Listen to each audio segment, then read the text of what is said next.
أيها المواطنون، قرر الرئيس محمد حسني مبارك تخليه عن منصب رئيس الجمهورية.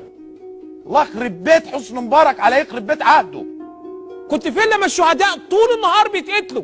لما بيسألني القاضي ما مدى مسؤولية رئيس الجمهورية الأسبق عن الوفيات والإصابات التي حدثت في القاهرة، أنا قلت إيه؟ الجيم هو مسؤول عن كل ما يجري في البلاد وبما فيها سقوط هؤلاء القتلى والمصابين. لكن شوف القتل ده أنا بضم صوتي لصوت النيابة وممثل الادعاء اللي بيطالب بإعدام. أرجو إن كل واحد يحط نفسه مكان أسرة شهيد. ما عادش ينفع حد يقول لك بس يلا مفيش الكلام ده، خلاص هنزل اقعد لكم في ميدان التحرير ملط.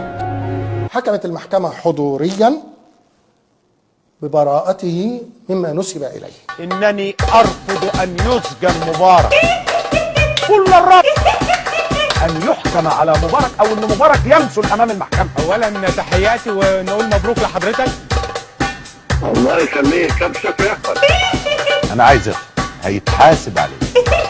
سيادة الرئيس وأنا بكلم حضرتك النهارده، سيادة الرئيس محدش عايز يقتنع، مش عايز يخش الحقيقة دي جواه خالص، مش عايز يفكر فيها أبدا. إن مبارك لا بيأمر بإطلاق الرصاص على المتظاهرين.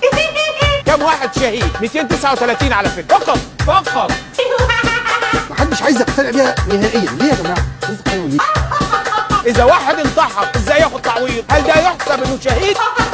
ليه يا جماعة؟ مش عايز يقتنعوا ليه؟ راح مطلعين نكته كده، قال لك عمرو اديب مش عارف قال ايه. طب مليون جنيه مني اهو لاي حد يطلع لي الكلمه دي انا قلتها. هنزل اقعد لكم في ميدان التحرير ملط.